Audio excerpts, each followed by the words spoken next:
Hey, everybody. Okay, so welcome back to another fantastic episode of Break the Norm.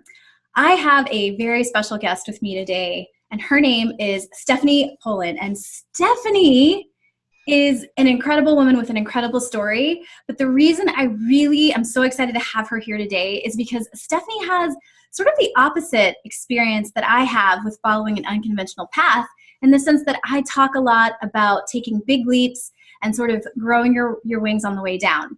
But Stephanie actually contributes a significant amount to her household. And so for her, her desire to take this unconventional path had to sort of be juggled with the responsibility of providing for her household and her littles. And she's going to talk more about that. But I think she gives a great perspective for those of you out there that feel like you have more responsibility maybe than I do, or responsibilities that you just feel like are tying you down. And Stephanie's going to talk about how she was able to work within the realm of responsibilities to still take that unconventional path to her career success. And she, by the way, has had a phenomenal year. I'll let her tell you about that. She's amazing.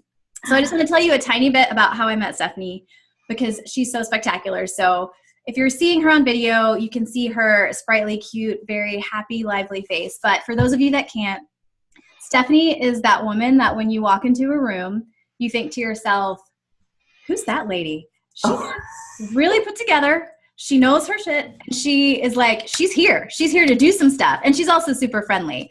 But when I met her at a conference about a year ago, I remember thinking when I saw her, like, that lady has got some real like mojo behind her and she's doing big things. I want to ride her coattails. So she's awesome. Okay, so with that, I'm gonna tell you a little bit about Stephanie. I'm gonna read you her bio. So Stephanie Polen is an energetic and authentic leader with more than 15 years of executive experience leading teams through change and driving business results. She's a visionary who is passionate about developing people to their fullest potential. With experience in roles ranging from marketing and business development to product development and human resources, Stephanie brings her diverse experience and passion for individual development to drive change and motivate teams for success. And she practices what she preaches when it comes to change. After almost 20 years in high-growth companies, Stephanie transitioned into the role of entrepreneur and business owner of the Polen Group. Stephanie, Thanks. welcome to the show. So, hi, how are you, lady? I am great. How are you? I am awesome. So why don't you, I just gave a brief introduction, but why don't you tell us a little bit about yourself and maybe what you're up to now, and then we'll dive in a little bit with what you were recently doing before you made this transition. Sure. Well, that introduction was fantastic. So thank you for that. I remember our meeting fondly as well. As you guys know, because you're following Katrina, that she has her own special type of energy. So it goes both ways, my dear. It goes both ways. Friend. But as you mentioned, I had spent 20 years in a corporate environment, and I left last spring to start my own business. So going from being indoctrinated into what it meant to climb corporate ladders and bonus structures and politics and all the things that went along with that, to now being on my own, helping organizations navigate those same things, has been a really interesting journey. Learning a lot of things that I didn't anticipate I was going to have to learn again. After you think, yeah, okay, well, I've done this in a corporate environment. Well, doing it for my own, in my own business, totally different in some spaces. Yeah, so actually that prompts a question for me. So I want you to talk a little bit about the last position, sort of what you were doing when you left. But, we talked a little bit about this in Savannah, but you were actually really good at navigating the corporate culture, right? Like your career definitely progressed upwards. And so I would love to hear you even talk about, when you talk about that last sort of experience before you decided to make that change and take that leap. I would love to hear what it was like sort of leaving a culture that even if it wasn't you, that you were actually like super good at navigating and being successful in. Yeah, so I'll definitely talk about that position, but in order to do that, I need to back up a couple of positions because as you mentioned, I worked in a lot of different areas, and sales, marketing, product development, business development, and my last position was in HR. And when I was in the product development role is really when I had that moment to say, I don't want to be at this company for forever. And it hit me that I didn't have a plan B. I didn't know if I wasn't working for this company and climbing this ladder, I didn't know what plan B looked like. And so when I was in that product development role, I started to envision what it would be for me to own my own business. And part of that was really taking a look back at all of those roles and all of the climbing and the different changes and say, what was I great at? Why did I do that? Did I do it just because I was asked to do it? And really what I came to understand as I reflected back on that is that I was never in a role for any longer than 12 to 15 months. And that was because I was the person that they would call when something needed to be built or something needed to be fixed. And usually it was because of a personal dynamic, not necessarily a technical component. And so what was great about that is that that's what I love to do, right? That's what I love to do. I love to problem solve. I love to work with our clients and the team of people that we had and our resources and just build new things and figure out how to create stuff that people really loved to work on and that our clients loved to buy, which is very important. Yeah. And as part of that, what I came to understand is, in order for me to work with corporations and be able to share what I know around change management, how to do both the process and the people side of that, I really needed to understand HR better. So here I am, a sales, marketing, product development professional who then jumps into HR of all things, which is a pretty gigantic change. But what was interesting is the attributes that were happening in HR were right in my wheelhouse. That HR team needed to be reorganized, they needed to figure out how to work differently together. And so moving from product into HR was actually part of my exit strategy. So I consciously made a leap within the confines of what I was doing in order to fulfill what was going to be a part of a long-term strategy. And wow. So you've basically been building your strategy for a long time. Yes. That's amazing to have that foresight and to be able to stick with the strategy. So keep going with your story, but I want to let everyone know, like you've been planting seeds for a long time. Yeah, well, and I think for people that are in a position where an immediate change isn't realistic for them, that you absolutely can still make changes within the place that you are today, right? So when I identified that I needed to know more about the people who are going to make decisions for buying my services long term, that's what made me think about moving into HR. And I'd been at the business for a long time, so I had a lot of credibility and collateral that I could use to make a big jump like that and get people's buy-in to do it. So I think about if you are in a job today and planning for what the future is, what can you be working on in that current role that is going to give you the skills and knowledge that you need to use in the next thing? And sometimes it's hard to do that in the overlap. It's really frustrating because I made that decision and I moved and I was in HR for 14 months before I left, right? So it wasn't a short gig, but it was intentional. And I think that's important.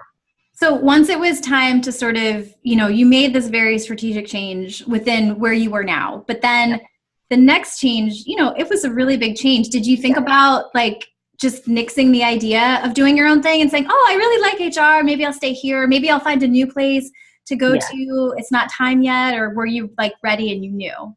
No, so, the good and the bad about making those changes is you're still within that nice little safe environment. And so it's easy to stay in that nice little safe environment. So you have to keep making the choice to leave because it is, you get used to having your paycheck, you're still with the people that but you're just in a different place. You feel like, oh, well, I'm really making progress. You have to keep choosing to change. You have to keep choosing. And what does that look like, Stephanie? What does that mean on a day-to-day or week-to-week basis to be continually making that choice? What did that look like for you? So for me, what that looked like was, doing my best at my job, but not doing 120%, right? So if I had been there and intended to be there for years and years and years, I would have been going 90 miles an hour, right? This looked more like me going 70. So I was still doing excellent at the work that I was doing, but the mind share that I was giving to that role was different. So it was, I'm going to engage, I'm going to do what I need to do for this organization, but I am still planning that business in my head. I'm still doing trainings. I'm still participating in coaching. I'm still learning for what my future business is going to be. So it was a little bit of a delicate balance sometimes because you have a side hustle, right? You're working a corporate gig and it's a side hustle to build your other business at the same time. Yeah. So tell me about sort of the stuff going on in your mind with your mind share and your family and your household. So as you are making this choice day after day, week after week, that you're still going to leave, you're going to make a change. Like what kinds of things are you wrestling with, worried about, or sort of thinking about as far as like your family and what this change would mean for them? Yeah. So what the interesting thing is we made a move to come here for me to take some of these bigger roles. So we just moved the whole family so that I could do some things that I wanted to do in my career before I had this aha moment. Hey, honey, just kidding. So we moved everything and changed our whole life, but here's the deal. So that actually played into it a little bit too, in terms of, how quickly I moved, because I wanted to be mindful of the impact that we had made on the family. And, things are great here. So it wasn't a big impact. So that was a really important part of it. But when we did that, my husband made some big changes too. So I'm not the only person in our family that loves to make change. So he went from someone who traveled internationally and ran corporate supply chain and logistics to becoming a self-published author. And he is an extra in these movies, and he's really learning, a whole bunch of new skills. And so, he's adapted and taken on, a new way that he approaches life. And so when I wanted to do the same thing, we had a lot of conversations about it, right? What does it look like? What does our day-to-day look like? And, for us, as you mentioned, we've got 2 kids. So the financial component of it was really important for us to focus on. And that was a big part of the timing. And that was also a big part of trying to understand the skills that I needed to get and how to make the right decision on when the time was right for us. Yeah. Tell me about that aha moment. So your family, like your 2 littles and your hubby have moved, right? Like we've moved in support of this ladder that you're climbing successfully. And then inside you have this moment where you're like, this isn't actually what I want to be doing forever. And in fact, I don't think I want to be doing it for a lot longer. Did you wrestle with even having that conversation with your husband at first with sort of this like self-imposed guilt or anything like that? Did you wrestle with any of that? Or was it like, you knew he was going to receive it well, you were like, just off the Band-Aid? Well, I think that I had come to that before we actually had that conversation, right? So what was funny is the moment that I can think about is I came home from work, and it was a really stressful environment that we were in at this time. And my little guy, who was 5 at the time, met me at the door, and he's like, "Oh, mommy," he said, "I know you've had a bad day. I'm going to take your stuff for you." He's like, "You can go upstairs and take a rest." He's 5? He's 5. And so he knew that, because when I get stressed out, my nose turns bright red. Like, I'm talking Rudolph kind of red. So when I come in the door and my nose is bright red, the kids know I've had a really bad day. And I went upstairs and I bawled my eyes out. And I'm like, that's it. Like, I can't be in this kind of environment where my kids are like reading my face to know what mom's going to be like when she comes home. That's not what I signed up for. Yeah. So the family, I think, had noticed it before I had really been able to verbalize what it was. And so when we did have that conversation, and I just told my husband, I'm like, I just can't anymore. Like, this is not it. This is not filling my bucket.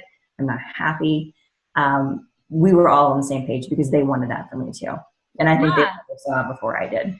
It sounds like your family in general, like between you and your husband, choose to really live, right? So you're course correcting when you're going on a path, even though he was very successful in his job and had like the conventional path that looked super successful and very like predictable, even though we know it's not really. And, same for you, but it seems like you guys do a good job as a team of choosing to live, right? Mm-hmm. So if it starts to go off the rails and it's not serving you, then you're not afraid to make a change. That's awesome. Yeah. And we do that though with guardrails that are important to us, right? So when we start to think about me leaving a corporate career and paychecks that come in every 2 weeks and bonus structures and all that kind of stuff, we had to have hard conversations to say, okay, where's our bottom, right? Where do we feel comfortable? What kinds of things are non-negotiable for us? And that actually led to some really good conversations. So for us, we value education and experiences. So our kids go to a really great private school, and it's important to us that they stay in that environment. And we also, like I said, we value experiences. So we want to make sure that we still have room and time to travel. And so those kinds of things become important when you're saying, well, how much money do I need? Those are more important to us than a car or a house or a new couch or anything like that that comes along. And so we actually had to get clear on what those were, and then kind of back our way into what the financial piece of that was. Yeah, I'm a huge, so I mean, you and I have talked about this before, but you know, I want to let the audience know, like we both, Stephanie and I are both believers. I think I could say this for you too, like financial freedom is such a foundational key to career freedom. You know, that's something I talk about a lot, but the idea of having that prioritization in your mind where you know what your non-negotiables are, but you're not saying you want the world, right? Like I need to have this car, I need to have this house, my kids need to go to this school, we want to take these kind of trips, I want to wear this outfit. It's like, well, do you need all of those things to really feel the way you want to feel? Or do you need two of them and the others are nice to have, right? They can come, they can go, but they're not going to change your level of happiness, right? But maybe two of those really do affect it. And so, you know, I think it's just interesting that you guys did that work as well before you sort of, you know, took this leap to really be centered on what, you know, what you were willing to spend on, how much you really needed. And I think it makes it so much easier to take leaps. You get a real number, you get a real sense of things, you know what you absolutely like need. And so tell me about your first year sort of, you know, providing all of this income, and then now it's like on you and it's self-employment, right? So talk to me about, were there ups and downs? Is it a roller coaster? I kind of, you know, like I'm experiencing a little bit of that myself as I'm transitioning, but yeah, so I'd love to hear about that. Yeah, so it definitely is a roller coaster. You know, part of planning for this, and you know, for anybody that's in that transition stage, you know, we knew that there was a number that we wanted to have in our account that made us feel good. And we understood kind of what those numbers were and worked towards those, right? So that's one of the advantages sometimes of not jumping right away, is that you can be very planful about what you want in your account. So we, you know, over the course of the last year or two, when we knew this was going to happen, we made different decisions than what we might have made. And that has actually helped in the transition. So knowing, and did you have like a big saving? Like, was there sort of like a nest egg of like, okay, we can pull from this if it takes my business a while to get off the ground? You bet. And so, you know, here's where we are, and we're going to go down to here before somebody starts. Before pulling a ripcord. Right? Yeah. Exactly. And so for us, our benchmark was that we wanted to have 2 years to grow the business and to get back to where we were. So that's what we planned for, because that's what felt right for us.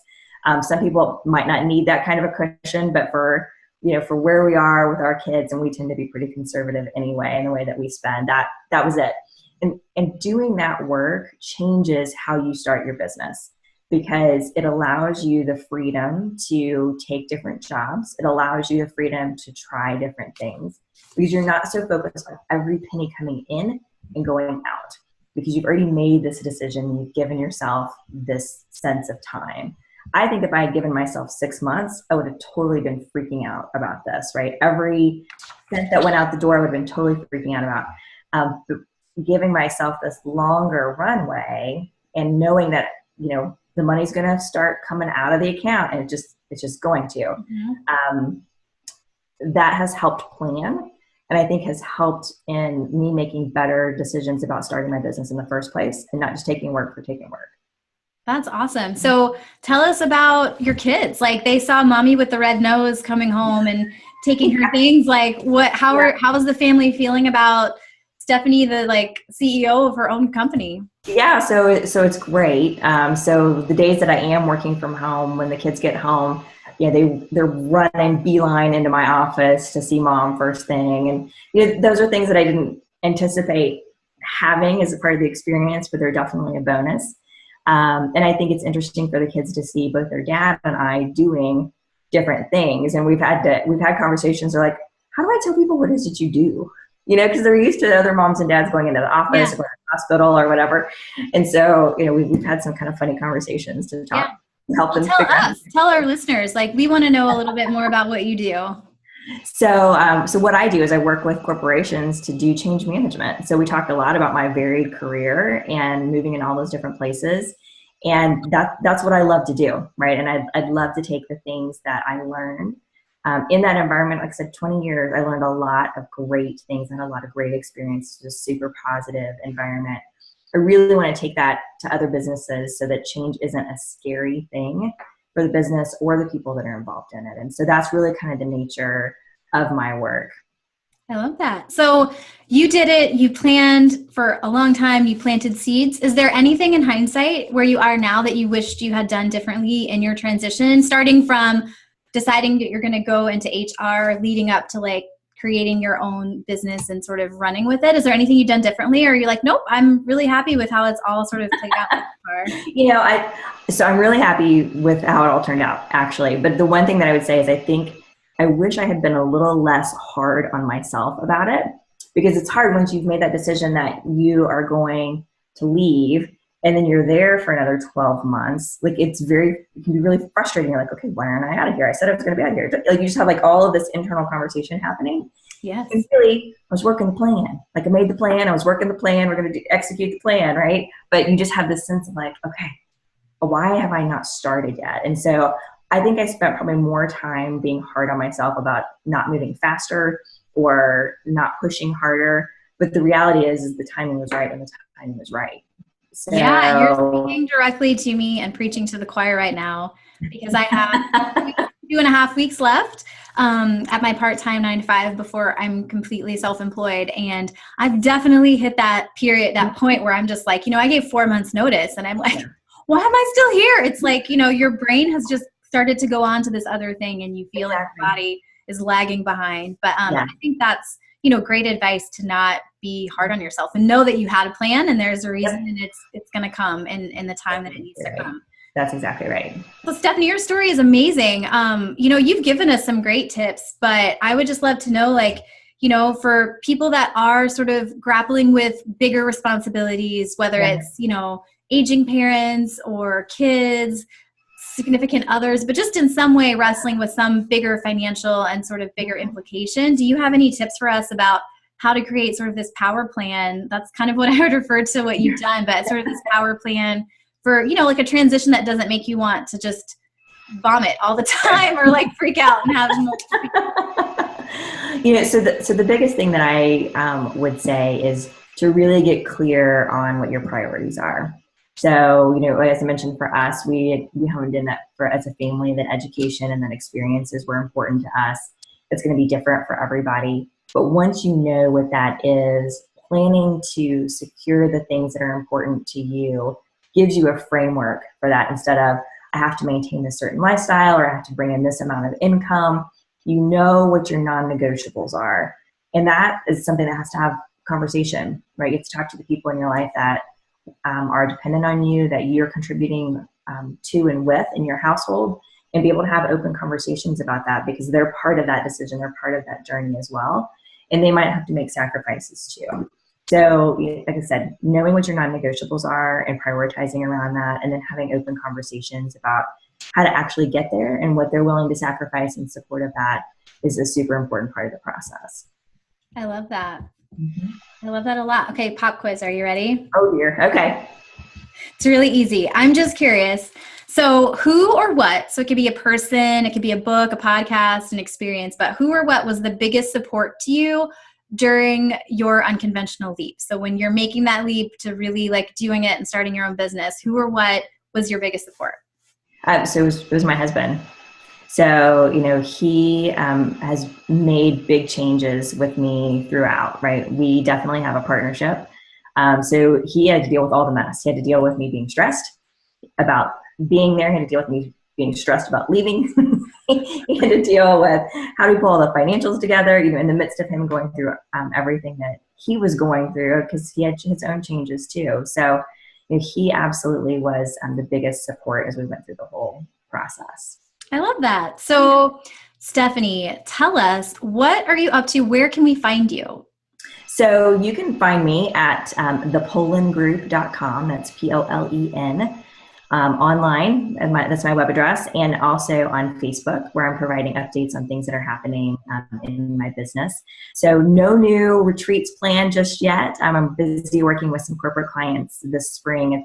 2018 is a year of change for a lot of businesses. It's really exciting, but you can learn more about my philosophy and my approach on those locations. I'd love to see you. Thank you, Stephanie. Okay, so it was so great having you. Thank you for joining us today and sharing with all of these great people more about taking an unconventional path when you have a lot of responsibility and things to manage. So I think you provided a really great perspective that, you know, I can't provide for people that feel like they have a lot more that they're sort of juggling on their way to career freedom. So I just want to end on a really high note because I think that Stephanie had a lot of really great things to say, but you know, she talked about her two biggest tips when you're sort of managing that change with someone else is collectively getting clear on your priorities, knowing what your non-negotiables are. I talked about this, she's talked about this. I think that it sets you up to really have a true sense of freedom when you know, absolutely know what you want and what you don't want, and you're clear about what you need. And she also talked about having the conversations with your partner or the other people involved about how you're going to get there and what that might look like. So, you know, she made a really brave choice, and she talked a lot about the fact that she kept making that brave choice every day, every week. So wherever you're at in your journey, you know, you might have started down that path and you might have a moment of doubt, but just remember, it's something you get to choose every day, and eventually you're going to get there. And if you get there with some kind of plan, which I've had my version of a plan, Stephanie has her version of a plan, you're going to get there. It's going to happen. You just have to be patient, and you have to know that you're doing all that you can do, and you keep putting one foot in front of the other. And eventually, career freedom is yours. Your unconventional success comes to life. So that was what I really wanted to share with you guys today. Thank you again to Stephanie for being a part of this. You can find me, as always, at kmcgeecoaching.com or on Facebook at kmcgeecoaching as well. And I hope all of you have a great day. Thanks for joining us.